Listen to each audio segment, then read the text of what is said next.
Europe 1 Soir. 19h, 21h, Pierre de Villeneuve. Toujours avec lui aux haltères du Figaro, avec Adrien Matou, dont la rédaction de Marianne titre sur les nouveaux antifascistes, et vous barrez le anti, puisque c'est la phrase de Pasolini, que Finkielkraut rappelait tout à l'heure, ce week-end dans l'émission de Mathieu Boccoté sur CNews, en disant qu'effectivement les nouveaux fascistes, ce sont justement les anciens antifascistes, et ces informations quand même qui nous parviennent, les gardes à vue des 11 personnes interpellées à Lyon sont prolongées. Dans ces gardes à vue, il y a 3 personnes qui sont des proches de Raphaël Arnaud. Parmi ces proches, un, en particulier Jacques-Élie Favreau, qui était son assistant parlementaire, reconnaît les violences mais conteste être l'auteur des coups mortels, dit son avocat. Tout cela commence à avancer. Le NFP, le nouveau Front Populaire, tente d'effacer ses liens avec la Jeune Garde en supprimant son site officiel. Donc, tout ça, évidemment, tout ce drame du jeune Quentin prend des proportions politiques inouïes, à tel point que tout à l'heure, conférence de presse de Jordan Bardella, et qui a estimé que Raphaël Arnaud n'avait plus sa place à l'Assemblée nationale.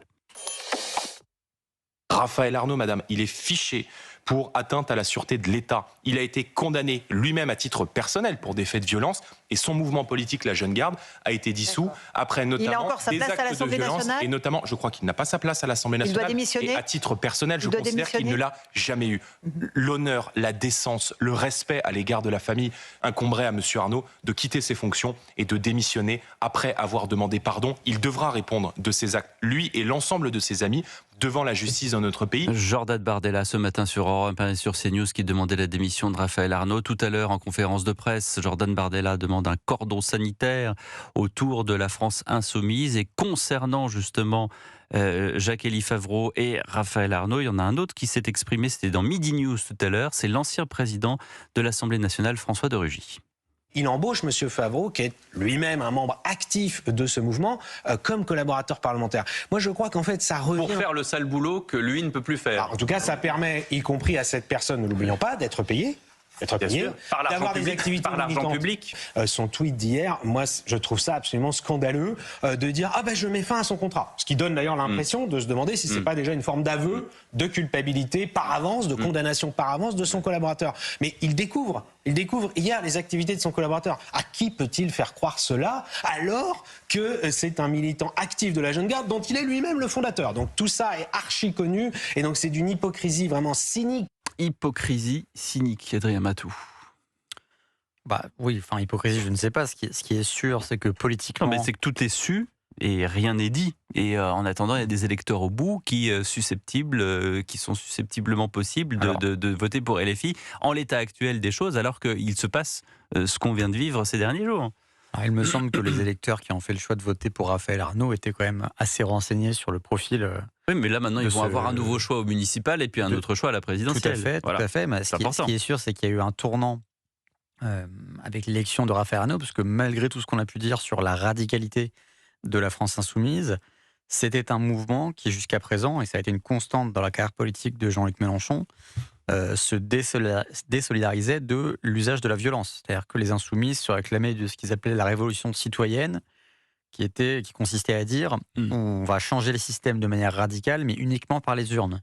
Et avec Raphaël Arnaud, il y a le rapprochement avec donc la Jeune Garde, ce mouvement qui s'inscrit dans la logique des antifas, qui est celle de la confrontation physique, et qui en plus est une confrontation physique avec tout ce qu'ils considèrent comme relevant du fascisme.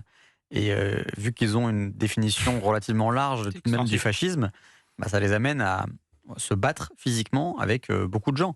Donc là, LFI, là où il y a quand même un nœud gordien à trancher pour LFI, c'est qu'ils ont eux-mêmes introduit cette logique de la violence politique dans l'Assemblée en choisissant de donner l'investiture à Raphaël Arnaud, et Raphaël Arnaud lui-même, plutôt logiquement vu son profil, a pris comme collaborateur parlementaire des membres de l'ex-Jeune Garde, en tout cas de la Jeune Garde dissoute, qui visiblement ont l'habitude de faire le coup de poing dans la rue avec des militants d'extrême droite en face. Bleu Alter. Ce qui est nouveau là dans la réaction de la France Insoumise, enfin en tout cas ce qui me frappe, c'est que quand même, ce qui est inhabituel, c'est qu'il y a des gens qui commencent à se lâcher les uns les autres. C'est rare dans le mouvement de Jean-Luc Mélenchon.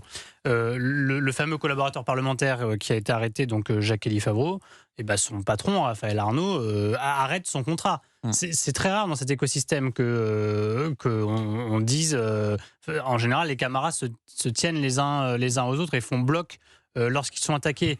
Là, le fait que déjà Jacques-Élie Favreau se soit de lui-même mis en retrait dès dimanche, ça montrait qu'en réalité, il avait sans doute des choses à se reprocher. Son arrestation a confirmé qu'il avait sans doute maille à partir avec son avocat dit qu'il reconnaît des violences. Voilà. Qu'il reconnaît des violences. Reste à voir le rôle, ce qu'a été le rôle précis de chacun. Donc il est lâché par son patron de député, donc il n'aura plus probablement de contrat d'assistant parlementaire à brève échéance. Autre élément marquant, Rima Hassan elle-même a critiqué Raphaël Arnaud. Eurodéputée insoumise, Rima Hassan, donc vos auditeurs la connaissent suffisamment. Elle a critiqué Raphaël Arnaud parce qu'elle a expliqué qu'elle était mécontente que des membres de la Jeune Garde soient là quand elle donnait des conférences ou faisait des déplacements. C'est un peu curieux parce que plusieurs articles de presse avant la mort de Quentin Derenc ont relaté le fait que la Jeune Garde a plusieurs fois assuré le service d'ordre, entre guillemets, des conférences ou de déplacements de Rima Hassan. Et là, Rima Hassan se désolidarise assez violemment, c'était dans l'opinion, je crois, de Raphaël Arnaud. Donc il y a quand même, des failles.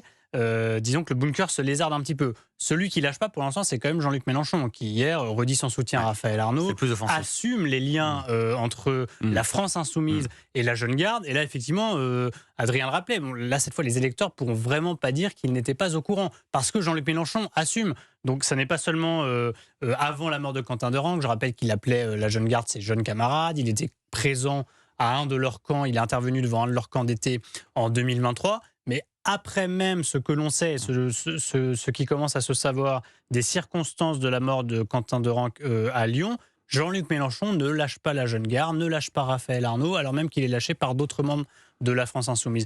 Donc à voir s'il y a un tournant. Pour l'instant, il n'en a pas dans l'attitude de Jean-Luc Mélenchon.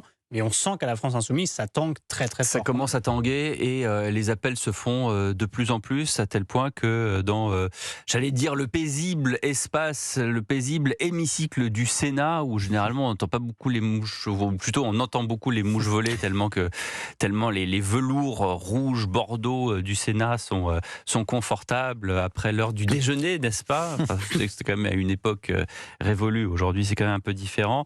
Claude Maluret, le président de groupe Les Indépendants au Sénat, a pris la parole pour dénoncer la violence de la France Insoumise.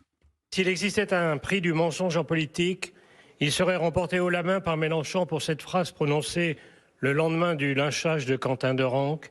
J'ai déjà dit des dizaines de fois que les Insoumis étaient hostiles et opposés à la violence. LFI est né dans la violence avec cette formule désormais célèbre prononcée en 2012, tout conflictualisé.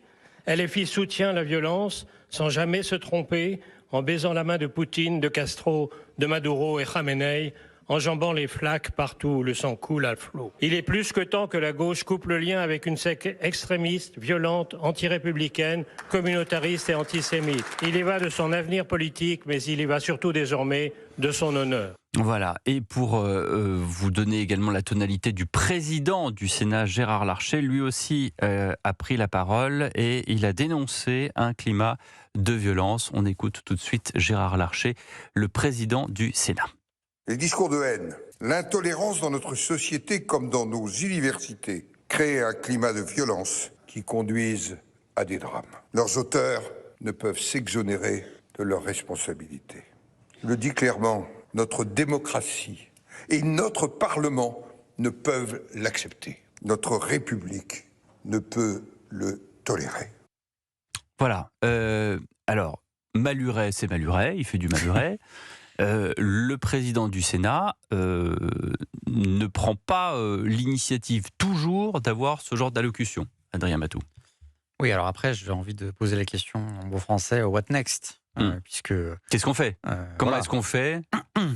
Moi, je pense qu'il y aurait une mauvaise réaction qui consisterait à partir dans des délires liberticides et ils ne manqueront pas d'arriver, proposer d'interdire la France insoumise, demander à exclure Raphaël Arnaud de l'Assemblée. Mais ça, Yaël Braun-Pivet ce matin a pris la parole. Elle a dit, moi, je ne peux pas le démettre. Mais ce serait une mauvaise décision, c'est puisque, pas moi. Voilà. par définition, il n'est pas responsable de ce qu'il n'a pas fait. On ne peut pas sanctionner quelqu'un par ricochet. Ben ça, on ne sait pas, parce que ça vaudrait peut-être le coup de l'entendre, de l'auditionner. Oui, tout à fait. Est-ce que bah non, mais il a un assistant parlementaire qui est censé être dans le Vaucluse, qui se trouvait à Lyon, un autre assistant parlementaire qui est censé également être dans le Vaucluse ou à Paris, mais en tout cas pas à Lyon. Qu'est-ce que ces gens-là faisaient là? Est-ce qu'ils ont été mandatés par Raphaël Arnaud lui-même pour aller effectivement pour faire ce qu'on appelle l'autodéfense au meeting de Rima Hassan, qui, comme l'a dit Louis Osalter, là, en attendant, copieusement lâché.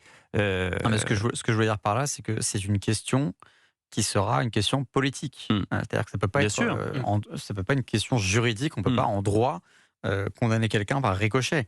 Maintenant, il y a la question politique. Alors c'est celle que tente de lancer Jordan Bardella. Évidemment, on voit bien l'opportunité pour le Rassemblement national qui n'a de cesse depuis des années de vouloir se dédiaboliser, de ne plus être le parti contre lequel tous les autres se coalisent.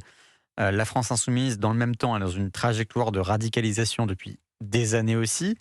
Et là, on a l'impression qu'il y a potentiellement un moment de bascule, un cliquet, où on peut définitivement faire basculer politiquement LFI dans le camp du diable, entre guillemets. Moi, j'entends votre argument sur la récupération politique du Rassemblement. C'est normal, hein, je trouve ça normal, c'est de bonne guerre politique. Je pense qu'il y a aussi un peu de bon sens. C'est-à-dire, ça aurait été Bardella ou un autre, d'ailleurs, qui appellerait à Raphaël Arnaud à sortir de l'hémicycle. Je veux dire, quand il y a eu l'affaire Quatennens, dans d'autres circonstances, il y avait une sorte d'unanimité pour que Quatennens sorte de son mandat, et finalement, c'est ce qui s'est passé.